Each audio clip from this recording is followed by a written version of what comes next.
Well, hello, Blackhawks Nation. Welcome to the Blackhawks Daily, your favorite recap of the daily buzz around your Chicago Blackhawks. I'm your host, PJ. Thank you for tuning in as we uplift, support, and celebrate our beloved Blackhawks, jumping into their centennial season. It's going to be a wild ride. If you're new here, welcome. Come on in. And if you haven't already, please take a moment and hit that subscribe button. Would love to have you as a part of this awesome and growing community that we got going on here. So let's talk about some things. We always talk about the top 4 topics of today, so let's just dive right in. If you haven't noticed, no hoodie. That's because I got my furnace. It's finally fixed. One of the days it was like 48 degrees in here, so it's a little bit cold. But anyway, enough about that. Let's talk about the Hawks. Let's also talk about something I alluded to yesterday, which is why Spencer Knight is such a huge part of the Hawks' seeming, albeit early, resurgence this year, right? So let's talk about Mr. Knight a little bit. Since arriving in Chicago, our goalie, Spencer Knight, has brought something that the Hawks haven't consistently had in a while. That's reliability in the crease and confidence that filters throughout the roster. As the Sun Times noted, Knight's lateral movement and puck handling skills have especially stood out. What Waite said, and Waite is the goalie position coach, what Waite said he was impressed with, he gets really low and wide. His edges are really good at pushing left and right. Also, Knight has taken on a full-time starter role, and the expectation is huge for him to be a foundational piece this season. But what makes him more than just talent is what he brings to the locker room. Communication, structure, and composure. Remember, he spent a few years over with the Panthers. So he knows what really good hockey team and cohesiveness looks like. A young defensive core needs more than just athleticism, even though it's important. It needs more than that. They need a backstop who talks, who commands the space, and who steadies the chaos. Knight is doing that. And right beside Knight is Jimmy Waite. So let's talk about him a little bit, a little unsung hero. The goaltending coach who quietly is elevating this whole position in Chicago. Soderblom as well, right? From the Blackhawk upside, Waite is the goaltending coach. The Hawks have never really had a goaltending problem since he's been in this position. So why does this matter? Because in a rebuild, you develop skaters, you can draft, you can tinker with lines, but if you can't rely on your goaltender, you're always 2 steps behind. Waite's work with Knight and Soderblom, refining technique, reading the game, mental discipline, is creating a reliable layer that the Hawks need. For example, Knight and Waite worked on keeping the glove hand more open, staying taller when the pucks are up high. Don't get so low because it opens up the top of the net, right? That kind of detail, that kind of coaching, that kind of focus on the art of goaltending, it shows up in the results. So how does this impact the team? When your goalie stands tall, doing well, standing on their head, as I like to say, and the coach is dialing in the details, a lot of positive dominoes fall. Night after night, systems get trusted. Young defensemen know they have a partner behind him. Skaters can push forward with confidence, knowing the net isn't a sieve. The message in the locker room shifts from, can we win games, to how many can we win? This season, you're seeing flashes of that shift. The Hawks are playing tighter, more competitively, and a part of that is because the goaltending foundation is finally more solid, more reliable, more dependable. So yes, winning habits are getting preached by head coach Blashill, and the young players are rising, and that's exciting. But underneath all that, Spencer Knight and Jimmy Waite are giving this franchise something else: stability. Something that rebuilds respectability. Something that makes you believe we're going somewhere. Keep an eye on Knight's consistency and Waite's continued impact behind the scenes. If both stay locked in, the Hawks' trajectory won't be just we're improving, it'll be we're contending. So something definitely to watch this year, right? And you got to admit, having Knight there gives a little pause, right? A little sigh of relief, because we got some young D-men. If they get beat, if they somehow have a lapse, at least we know that we have some quality backstop there that can help save the day. Let's just hope it's not saving the day all the time. But, those things will come. We're building. So It's really, really good. Let me know in the comments what you guys think. All right. Moving on from there, we also talked yesterday about the fact that Mikheyev was injured. Also Bertuzzi, but Mikheyev in particular got injured in the third period against the Kings, right? So how does this affect things? And Tab Bamford over at Bleacher Nation, love that guy. He wrote a wonderful piece. I want to cover it a little bit here. This is about Ilya Mikheyev. He's quietly changing the face of this franchise, believe it or not, right? On Sunday night, he took a hard hit during a penalty kill shift. He was skating a lethal 1-on-3 before getting tripped, and he crashed into the boards. And he left the game. The apparent shoulder injury has been listed day to day by Blashill. No matter what happens with that injury, what Mikheyev's doing when he's healthy just might make him the most valuable defensive winger in the entire league. So let's take a look at this, right? Because speed plus structure equals defense gets offensive. Speed, check. According to NHL Edge, Mikheyev logged 27 bursts between 20 and 22 miles an hour during the Tampa game, placing him in the 95th percentile of the league. That speed isn't just for show, it's integral to his defensive role. He's used that engine to chase down pucks, start rushes off defensive plays, and kill penalties with a vengeance. And here's where it gets wild. Through 9 games, Chicago's penalty kill has spent 60 minutes, a full game, 60 minutes and 39 seconds shorthanded. Mikheyev has been on the ice over half of that, 36 minutes and 30 seconds.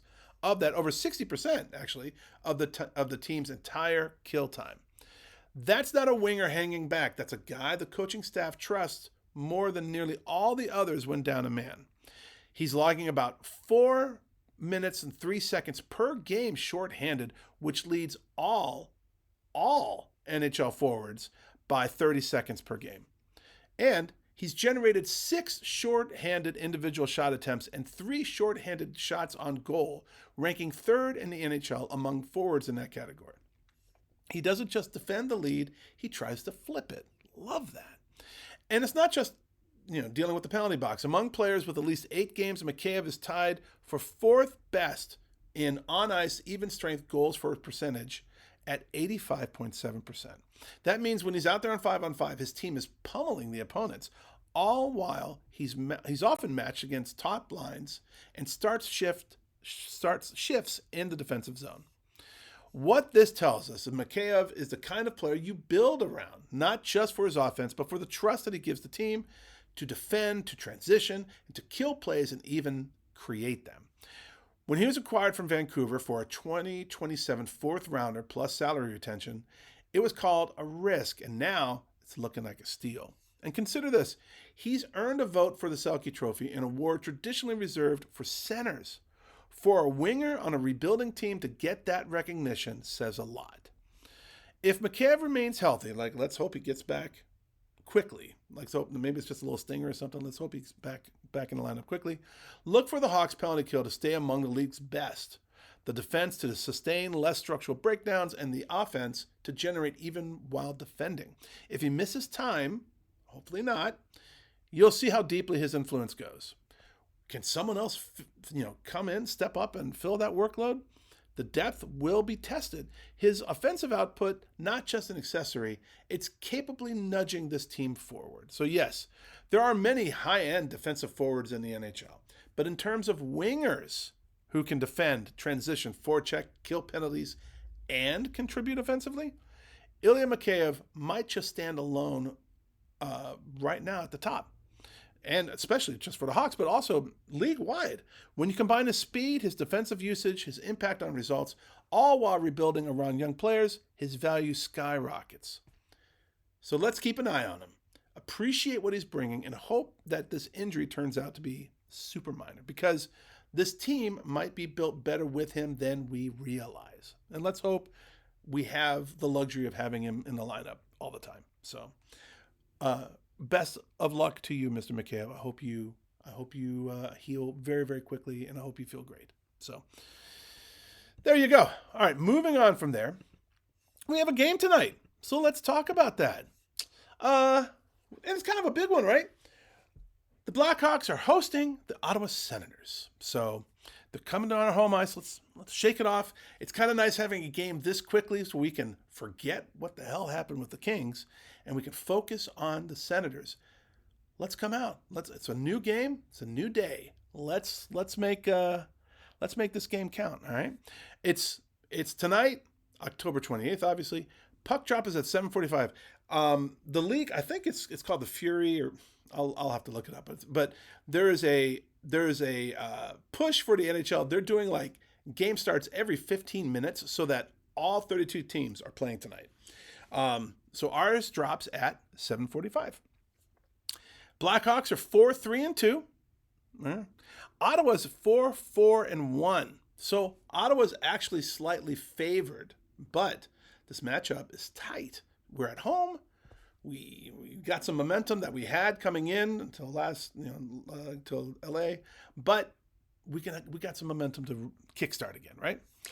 So what are we going to watch for? Well, building this momentum, continuing to build momentum at home. The Hawks are coming off strong efforts lately, right? We've been doing really, really well this year, but now get a chance to translate that into a full-time win at home, a full-time effort at home. With the United Center crowd behind them, a real opportunity for us to make a statement that we can have short-term memory with whatever the hell happened with the Kings, where we just kind of like forgot how to play after 20 minutes, and we can come out and prove ourselves again, right?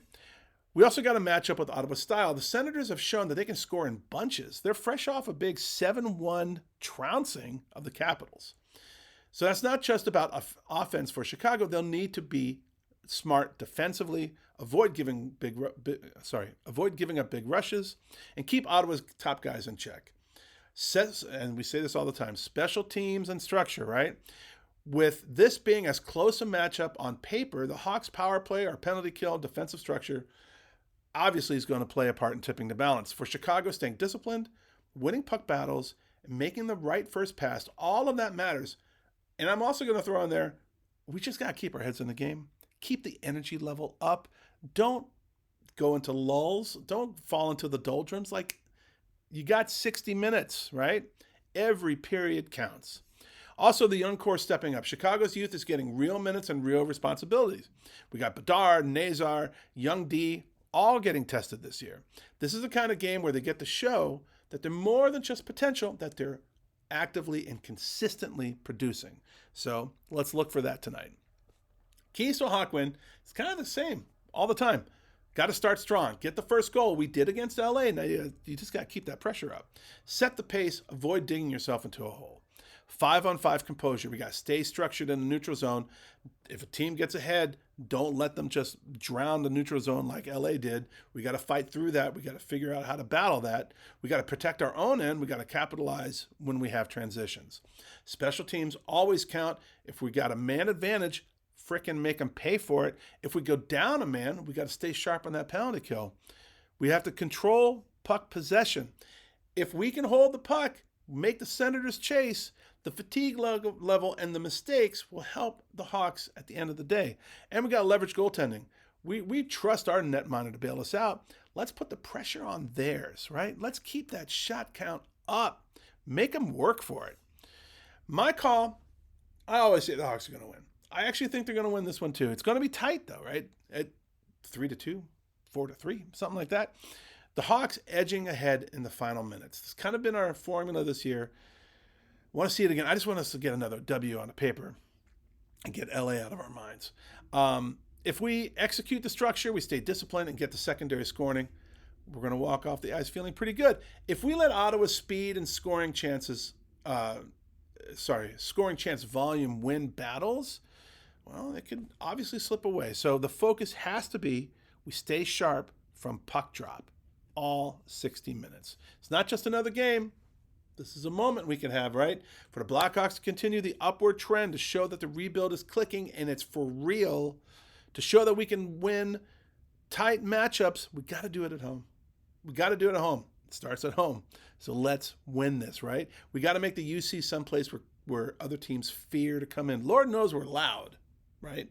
We love the horn. We love Chelsea's dagger. We love the Star Spangled Banner. But we got to make players, other teams fear coming on our ice. So let's hope we can do that, because if they know that they're coming into Chicago and the Hawks benefit from all of that energy from the fans, well, it's gonna make them play a little bit, with that in their mind. So let's hope we can do that.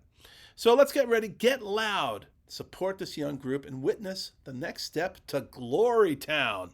I just made that up, but anyway, let's cheer them on. I'm looking forward to it, guys. And let's see what you guys got to say. So in the comments, we got, of course, Lester701, the commander. He's like, also, he's saying hi from his cat Milky Way, because my dog was freaking losing his mind yesterday. He believes that Bedard seemed to be getting hot in the first period, all lined up, everything was clicking, and then it all stopped, right? 60 minutes, men, please. Not just one period. And, good luck. He's wishing good luck to Lucas Reichel. I know, I'm a little bittersweet on that one. But Lucas Reichel over to Vancouver. Good luck to him, except for when they're playing the Blackhawks, as Mr. Lester says. He felt like it was kind of time for him to be traded. Maybe a new town and team will help him get better and consistent. There you go. And then congrats on the new furnace. Thank you very much, sir. And the Hawks are going to get better, and we're always going to stay on top. At least in our minds, they will. So thank you, Lester. As always, appreciate it. And Joshua Bauman, 3209, talking about the Hawks game, the LA Kings game. That was a lackluster performance, the first I've seen this season. Yeah, it really did kind of show, didn't it? I have to think that this time off got to them a little. Yeah, so maybe the span was a little too long. Maybe. Well, we're going to find out tonight, because the span's not that long. This is the first rest after a hard effort they've been putting up since the start of training camp, which is true. So hopefully they can let this be a lesson and not let up the gas for the remainder of the season. Absolutely right there with you, Joshua.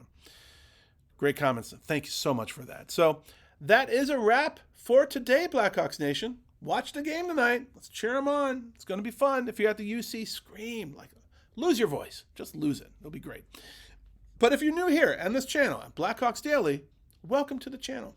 And please like and subscribe. If you are subscribed, thank you so much for your support, for sharing about the channel, to all your friends and neighbors. Let's get them all in here. The more the merrier. If you made a comment, thank you for sharing your thoughts, your expertise, and your passion about the Hawks with all of us. And if you're a repeat offender, well, thank you so much for your contributions. Absolutely an honor building this community with you. Just absolutely love it. It totally does make my day. Thanks to you all as we celebrate the best team in hockey with the very best fans in all of sports. That's us Chicago fans. I'm throwing myself in there as well. In the absolute best city of the galaxy, and that is Chi-Town, Chicago. That does it for now. I am PJ, and we'll see you next time, hopefully after a W against Ottawa on the Blackhawks Daily.